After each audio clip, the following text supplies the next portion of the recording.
Hello বন্ধুরা, রঙিন গল্পে আপনাদের স্বাগত। আমাদের গল্পগুলি যদি আপনাদের ভালো লেগে থাকে তাহলে আমাদের চ্যানেলটাকে সাবস্ক্রাইব করে পাশে থাকা বেল আইকনটিকে ক্লিক করে দেবেন।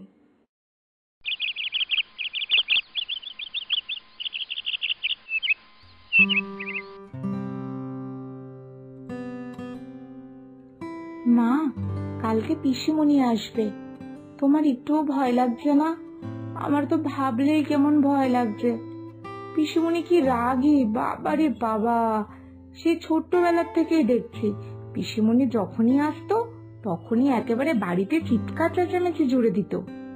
আমি তো বুঝতেই পারি না, বাবা, দাদু, ঠাম্মি সবাই এত শান্ত ছিলেন, কিন্তু পিসিমণি এত রাগী কি করে? মা, কি আর করা যাবে, এক একজন মানুষ এক এক রকম হয়, তাই না? কেউ শান্ত, কেউ রাগী, কেউ ভালো কথাও জোরে বলে, আবার কেউ আস্তে করেও খারাপ কথা বলে দেয়। আবার কেউ ভালো কথাকে খারাপ করে শোনে, আবার কেউ খারাপ কথাকেও ভালো শোনে। এগুলো সবই নির্ভর করে মানুষের মনটা কেমন তার উপরেই। উফ মা, কি জটিল কথা বলো তুমি! আমি তো কিছুই বুঝতে পারলাম না তোমার কথা। যাকগে যাক, আমি বলছি এখন তো আর বাবাও নেই, তাহলে পিসিমণি এসে চিৎকার চেঁচামেচি করলে আমরা কি করব মা? উফ, আমার কেন যে এত ভয় লাগছে। আর তাছাড়া আমি এটাও বুঝতে পারছি না যে পিসিমণি আসছেই বা কেন এই বাড়িতে। এখন তো এই বাড়িতে দাদু, ঠাম্মি, বাবা কেউই নেই, তাহলে পিসিমণি এসে কি করবে মা? তোমাকে আর আমাকে তো একটুও পছন্দ করে না, তাহলে কেন আসছে মা? মোনাই, এবার কিন্তু একটু বেশি বেশি হয়ে যাচ্ছে। এটা পিসিমণির বাড়ি না নাকি? এটা কি শুধু তোর বাবার বাড়ি নাকি? তুই যেমন এই বাড়িতে ছোট্ট থেকে বড় হয়েছিস, তেমন তোর পিসিমণিও তো এই বাড়িতেই বড় হয়েছে। তার ছোটবেলা তো এই বাড়িতেই কেটেছে, তাহলে তার বাড়িতে সে আসবে, তোর এত অসুবিধা হচ্ছে কেন? আমি তো কিছুই বুঝতে পারছি না। অসুবিধা তো আর এমনি এমনি হয় না মা, পিসিমণি এসে ওরকম চিৎকার চেঁচামেচি জুড়ে দেয়, তাই অসুবিধা হয়। আশেপাশের লোকে কি ভাবে বলো তো? আর তাছাড়া পিসিমণি তোমার সাথে এত চিৎকার করে কথা বলে, আমার একদম ভালো লাগে না।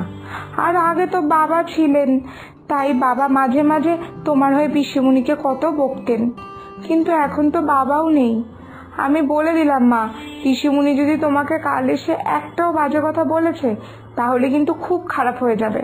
আমি কিন্তু খুব রেগে যাবো, আমি বলে দিলাম। না, রেগে যাব বললে তো একদমই হবে না। তার বাড়িতে সে আসবে, তাতে তোর আবার রাগের কি? আমি তো বুঝতেই পারছি না।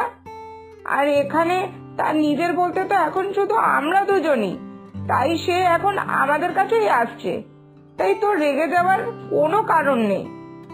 সময় খুব তাড়াতাড়ি কেটে যায় রে মুনাই। দেখ না কেমন ভাবে তোর দাদু, ঠাকুমা, বাবা সবাই এক এক করে আমাদের ছেড়ে চলে গেল।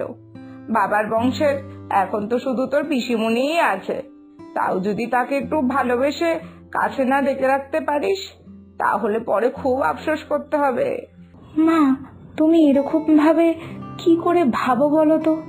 তোমার এত সহ্য শক্তি কোথা থেকে আসে? না মানে, পিসিমণিকে আমিও ভালোবাসতে চাই, কিন্তু তার ব্যবহারে আমার তার প্রতি ভালোবাসা আসে না মা।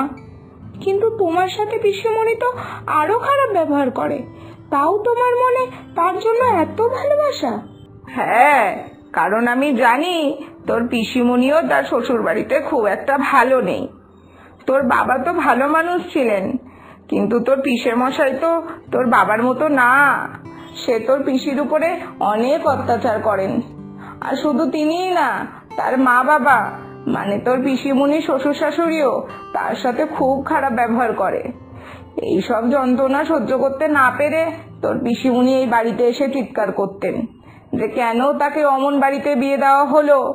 এখানে তোর পিসিমণির কোনো দোষ নেই রে মা। মেয়ে মানুষদের যে কত যন্ত্রণা সহ্য করতে হয় তার কি বলি। হ্যাঁ, সে তো ঠিকই, পিসিমণির সারাটা জীবনও কষ্টেই কাটলো। কিন্তু মা যাই বলো, পিসিমণি কিন্তু সব থেকে খারাপ ব্যবহার তোমার সাথেই করতো। কিন্তু পিসিমণির বিয়ে তো এই বাড়িতে তোমার আসার আগেই হয়ে গেছিল, তাহলে তোমার উপরে এত রাগ কেন? ওহ, তুই না বড্ড জটিল করে ভাবিস। এত জটিলতার কিচ্ছু নেই কো। মন যখন খারাপ থাকে, মনে যখন অশান্তি থাকে, তখন সামনে যে থাকে তখন তার উপরই রাগ হয়। আর তার মনে কোনো শান্তি নেই, সে তার নিজের বাবা মায়ের কাছে এসে রাগারাগি করছে। আর আমি তো পরের বাড়ির মেয়ে, আমার উপর বেশি রাগ দেখানোটাই তো স্বাভাবিক। তুই এত না ভেবে যা তো পড়তে বস গিয়ে। এখন সরকারি চাকরি পাওয়াটা যা কঠিন, ভালো করে পড়াশোনা না করলে সম্ভবই হবে না। হ্যাঁ, সে পড়তে বসছি মা, আর তোমার কথাটা সব বুঝতেও পারছি, কিন্তু মা। কোনো কিন্তু না, এখন তুই যা, সব পড়ে টোড়ে শেষ করে রাখ। আজ বিকালে বাজারে যেতে হবে তোকে আমার সাথে। এতদিন পর তোর পিসিমণি আসছে, তার পছন্দ মতো সব রান্না করবো তো কালকে, তাই বিকেল বিকেলই বাজারে বেরিয়ে যাব, বুঝেছিস? কি জানি আমার মন কবে মায়ের মনের মতো হবে, যেখানে আমি মায়ের মতো করে ভাবতে শিখবো, সবাইকে ভালোবেসে আগলে রাখতে চাইবো। কি জানি কবে হবে।